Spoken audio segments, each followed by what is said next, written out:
This is a chaplain's daughter. Thank you for leaving a 5-star rating and a written review. It really helps us out.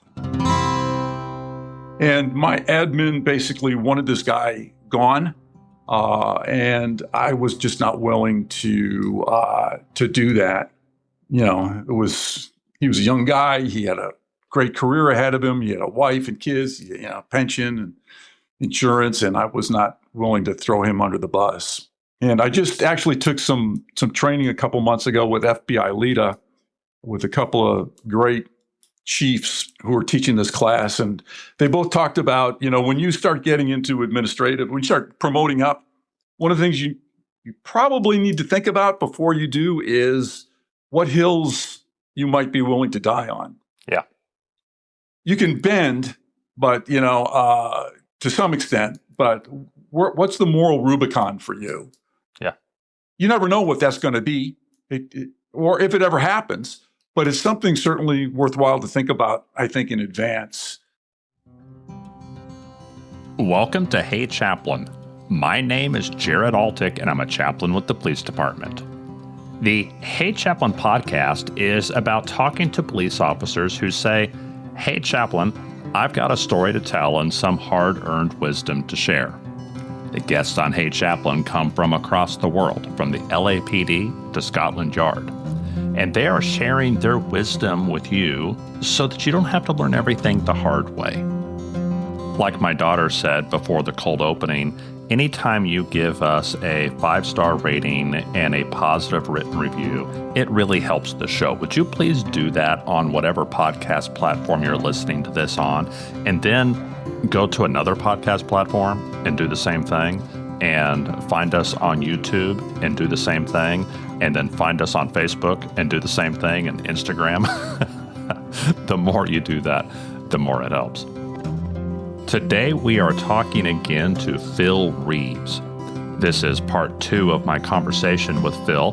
In part 1, we talked about his background, in which he has been a working actor in Hollywood for decades, while he also served as a police officer. We talked about all the fun stuff last time. Here in part 2, we're going to be talking about some of the tougher things. The difficult moral and ethical decisions that come with leadership, ending a career in law enforcement, and starting a new one as a police chaplain. Phil has been a major voice across the country advocating for officer wellness and the intelligent and professional use of police chaplains.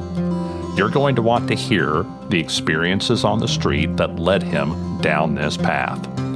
Here's Phil Reeves. How long did you serve across your law enforcement career? So I started I got hired in very late 01 and then went full-time. I don't remember when, but I believe it was 04 till 2013. I was very fortunate. I was able to promote up pretty quickly. So I went from patrol the whole time, but officer to corporal to training officer. And then I left as a sergeant. Because, as you say, our agency was very small, just 25 sworn. Our admin was pretty shallow. So we had a chief, a lieutenant, and then like 5 or 6 sergeants. So sergeants were the watch commanders on all the shifts. So I ended up, being the watch commander on the weekends in my capacity as a sergeant. Not everything was perfect and everything you wished it could have been as an officer. True that. Tell me a little bit about that. Well, as you know, there are no secrets in police departments. And I don't care how big the agency is. Everybody knows everybody else's business. When you're 25 sworn, everybody knows. they know your underwear size, Our agency in general had a somewhat checkered history in the past. And I actually went through a difficult separation in 2013. Just very briefly, as a supervisor, I had to do annual evaluations for my team, and I had a guy on my team who was just an awesome police officer, but had no filter. I mean, he would tell anybody, and I don't care if you're the chief, you're the president, whoever he'd just tell you straight up what his thoughts and feelings were. And if he had something to criticize, he'd say it straight up, which did not go over well with our admin, but he had never done anything that was, even remotely a cause for separation. And my admin basically wanted this guy gone.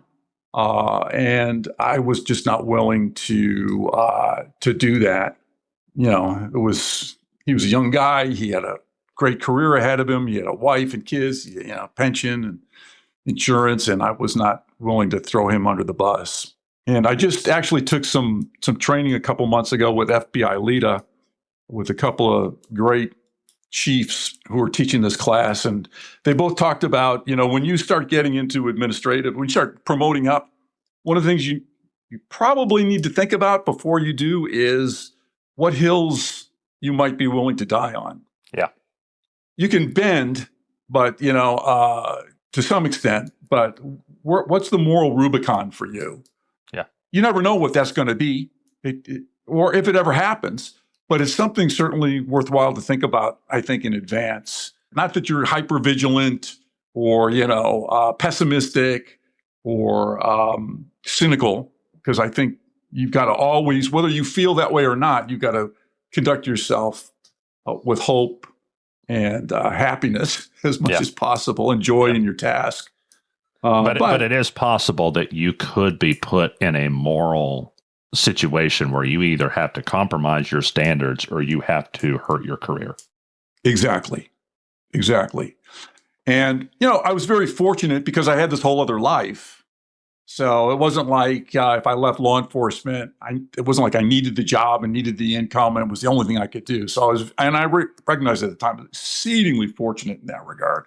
Yeah. Perhaps that, gave me a little extra backbone. I don't know. But, I was not willing to. You were not going to change someone's evaluation. Exactly. Yeah. In an unfair and untoward manner. Just wasn't the right thing to do. And so I left. Let's clarify that. You would not change their evaluation. And so that meant you would be punished because they were going to retire you. That's right. Yes. Okay. They wanted me gone, essentially. Right. After that. Interestingly enough, the kind of golden parachute retirement happened as a result of, as the investigations went forward into my conduct and so forth, it became clear that admin was doing some untoward things. Let me put it that way. Ultimately, all your I's were dotted. So you've told me this story offline, and we're being very careful not to get into any of the weeds here. But Amen. Your I's were dotted, your T's were crossed. Yes. When they came after you, you had all your affairs in order. Everything was correct. And so ultimately the worst they could do was retire you. Exactly. Okay. Exactly. All right. Yeah. All right. And I won't make you say anything else. Okay. Yeah. Okay. Gotcha. Thank you.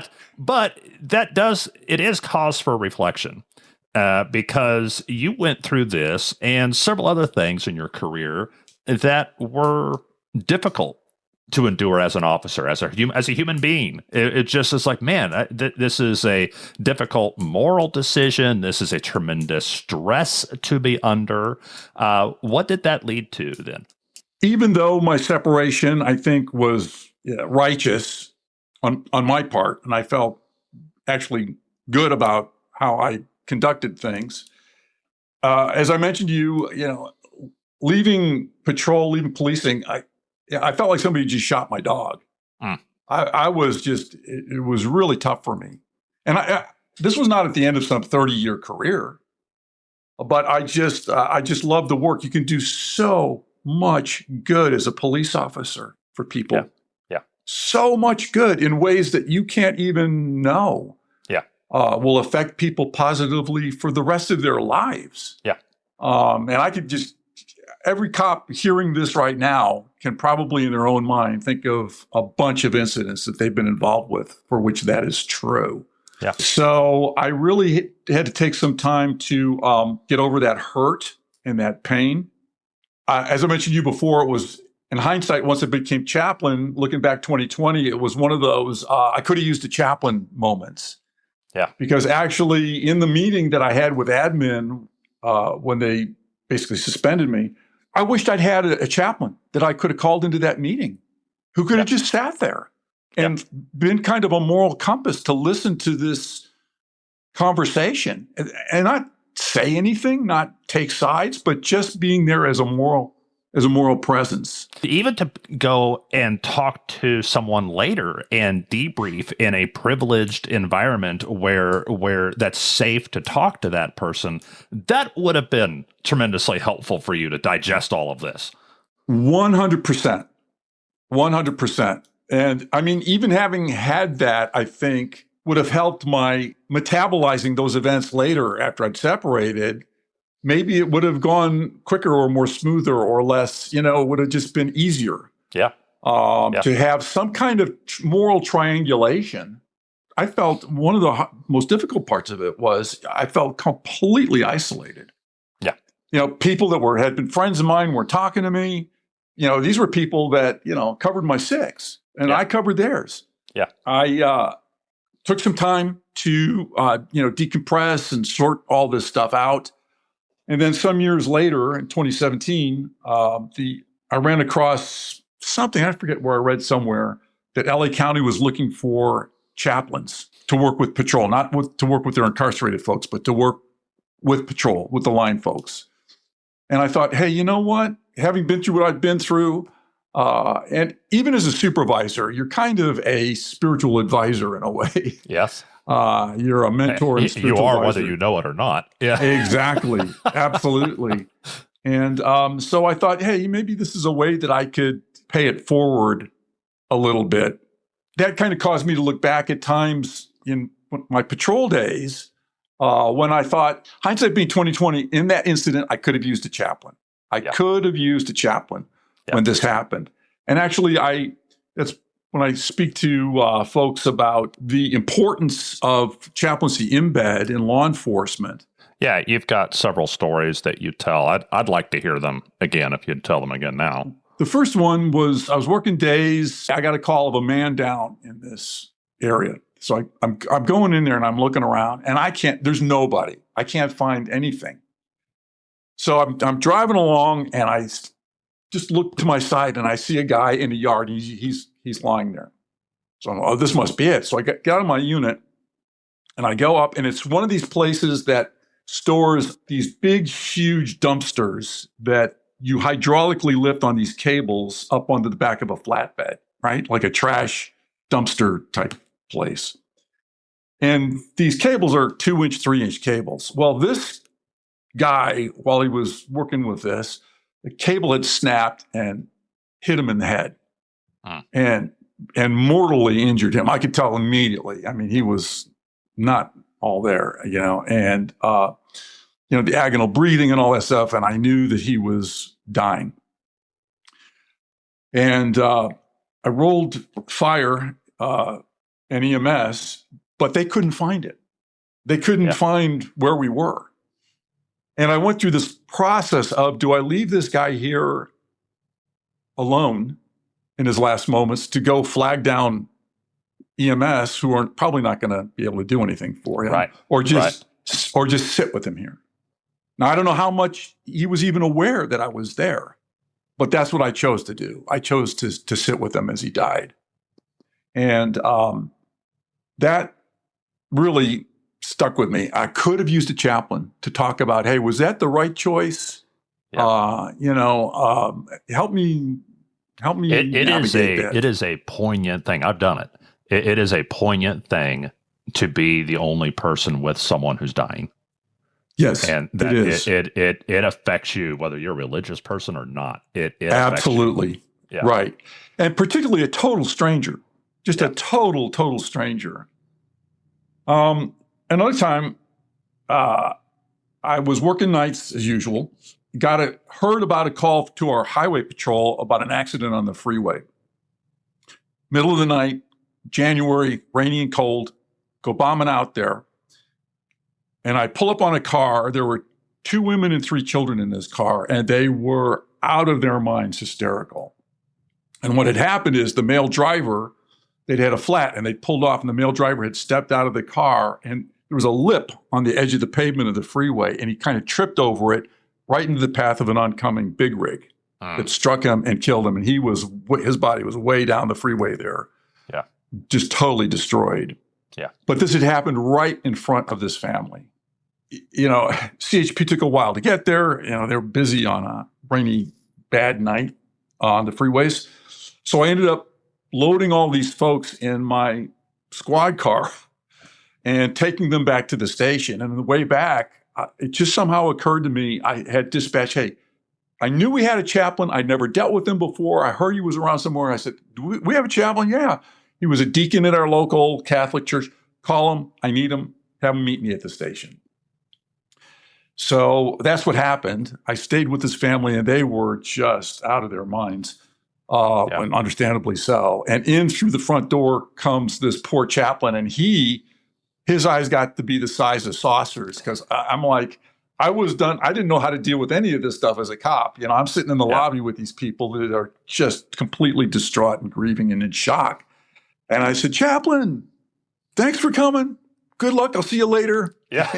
If you need me, just let dispatch know. And off I went. Yeah. And the third incident happened not long before I retired. We had an active shooting just before Christmas at a large corporate headquarters in our city. And I don't know if you've ever been involved with an active shooting, but they are, it's particularly in large, with a lot of people around, they are just massive incidents, because you've got the shooter, you have victims, you have witnesses. So we roll up to this place, and, dozens and dozens of people are coming running out, and you don't know whether they're witnesses or victims, or maybe there are other active shooters involved. You don't know what's what. And it turned out that this guy had been, the shooter had been skipped over for a promotion and had brought a bunch of guns to the Christmas party, and went out to his car, got the guns, and came in and shot all the people, his boss and all the people he felt had done him wrong, and then ended up killing himself by the time our team got to him.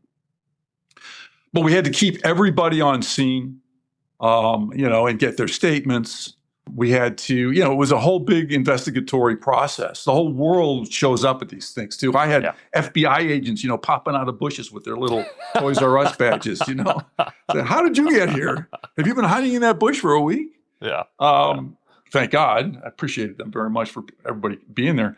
But, looking back, could have used a chaplain just to be with those people. And then the death notifications afterwards. I mean, this was a 16, 20-hour day it ended up. And then just dealing with, the entry team that had to deal with all the, people that had been killed and all the rest of that stuff. Yeah, you could help the victims, help the officers who've been exposed to this, help with death notifications, help with debriefs, everything. Yeah. Yes. Yeah.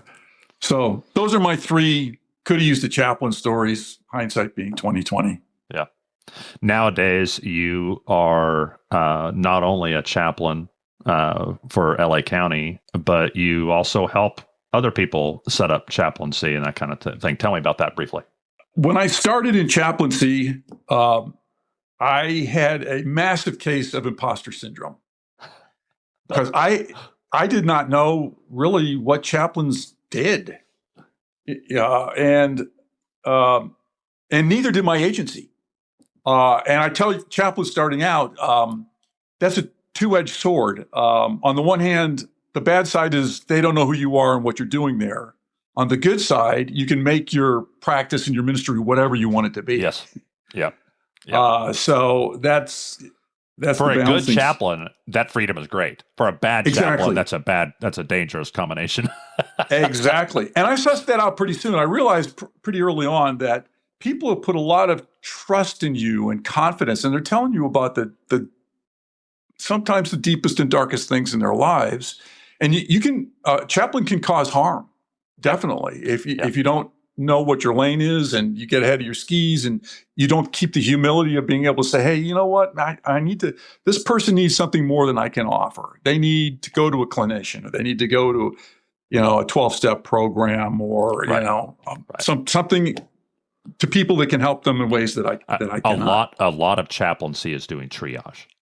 You know, you're Yes, not the exactly. hero there to save the day. You're just triage and helping people get on to where they will get help. A lot Exactly. of times. Yeah. Or as I call it, you're a Rolodex on two legs. Yes. Yeah. You keep all of these resources and you go, Yeah. oh, this guy can help you. You know, this culturally competent clinician can help you, or this, Right. mentor, or even a peer support person that might be just you something about that person you're dealing with. Go, hey, you know what? This would be a good match to go talk to, John Smith over here. There's just, I think there'd be a symbiosis there.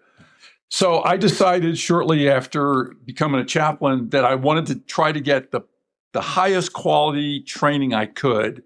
Did a lot of research about it because I didn't know anything about it, and discovered that if you wanted to be a professional chaplain, either in the military or in healthcare these days, you had to become board certified. Board certification as a chaplaincy requires getting a master's in theology or an equivalent, and then doing 4 units or 1,600 hours of a process called clinical pastoral education, which is basically a highfalutin word for a clinical internship. It's a supervised professional clinical internship. So I did that. I went and got my master's at University of Dallas, and then got my CPE, sat before a board, got the thumbs up, and became board certified. I was board certified through a group called the National Association of Catholic Chaplains. And all of these accrediting chaplaincy board certification organizations are starting to get more applications for public safety chaplaincy, which is great.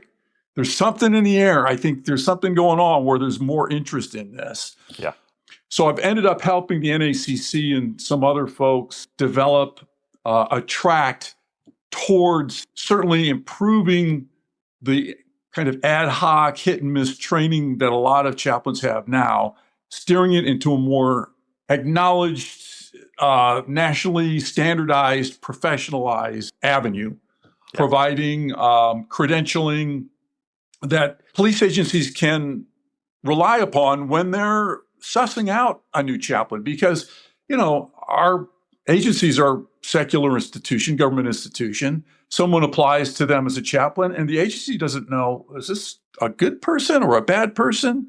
Right. And if the chaplain is weird, they may think, well, that's just how chaplains are. Chaplains are just weird people. And we have to weed out the weirdos because 100%. This is not a criticism of the chaplains who maybe don't have super advanced degrees or credentialing that they just weren't able to get, but they're nevertheless very good and effective chaplains. There are plenty of those. We're in full support of you. Amen. But the weirdos sneak in. And every weirdo costs us. There are chaplain programs that get shut down in agencies because of one weirdo. Exactly. And so we have to try to filter out some of the people who are just not there for the right reasons. Absolutely. And they have no aptitude for it. And some of those people have advanced degrees and whatever, but they have no aptitude. They do not have the right motive. And what you're pushing for and what I push for when you and I were presenting together for the IACP is raising our expectations of what we want a chaplain to be. And one of those things is applying some of these filters that you were talking about. Absolutely. Yeah. As I've said many times, ordination does not necessarily a good police chaplain make. No. Right? No. But it's not, and it's certainly not, I'm not talking about it by any stretch of imagination as a disqualifier. But and the thing about the volunteer chaplains who may not have had any of this training or advanced degrees or so forth, who could be providing awesome service to people, those are actually the folks, if you say, hey, we want to step up this game, we want to provide additional training, we want to bring the A game. They'll all be first in line. The first on board. Yep. Bring it on. I want more training. Like any other, all the good chaplains I know want more training. Absolutely. Right? And so that's a test. That's a test right there. It's like, hey, we're going to offer to send you to some training. Are you willing to go? And if you have someone that keeps saying no, they're fine. They've already come prepackaged with everything you could possibly need. That's a red flag. Exactly. It's like good cops. The good cops want more training. Yes. They just bring it on. Let's do it. Yeah, I love this. I'm hungry for it. Yeah. And the same is definitely true with chaplains for sure. So at this point, I'm finding that I'm still, go to the station, spend time there. I have a therapy dog now, brought aboard through Guide Dogs of America. So the face of my chaplaincy practice has changed a little bit because of the dog, but I'm spending more time, so honored and privileged to do with you in New Orleans, talking to these national bodies. We talked about how the IACP, for example, has just advanced a resolution for professionalizing chaplaincy for agencies across the U.S.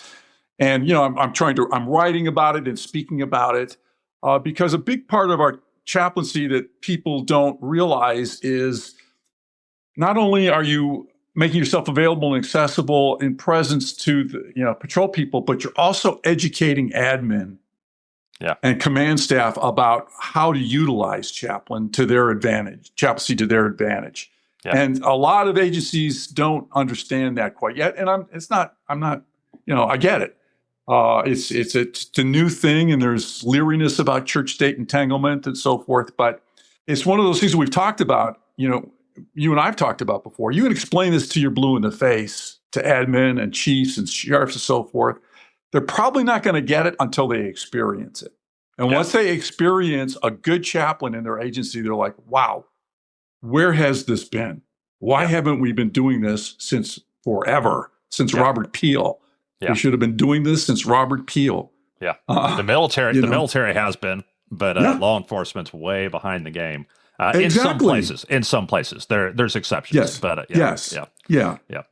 Well, Phil, thank you so much. Thank you, brother. Thank you. I appreciate your friendship. I appreciate what you do for chaplaincy, and I appreciate your service, and I appreciate you as an occasional travel buddy. Thank you, brother. Vice versa. Honored and privileged, man. God bless you. God bless you too, sir. Thank you. I want to thank Phil for being on the show. And again, I want to thank him for traveling with me to New Orleans to speak to the IACP. I also feel like I should give a big thank you to Matt Domyancic. Matt Domyancic, the tactical chaplain, he is one of the reasons that I know Phil. He and Phil have worked together as chaplains, and also these two Southern California chaplains and this chaplain from Kansas City. All three of us have a like-mindedness about how chaplains should be trained and employed to improve officer wellness. So thank you, Matt. Knowing you has continued to pay dividends over and over again.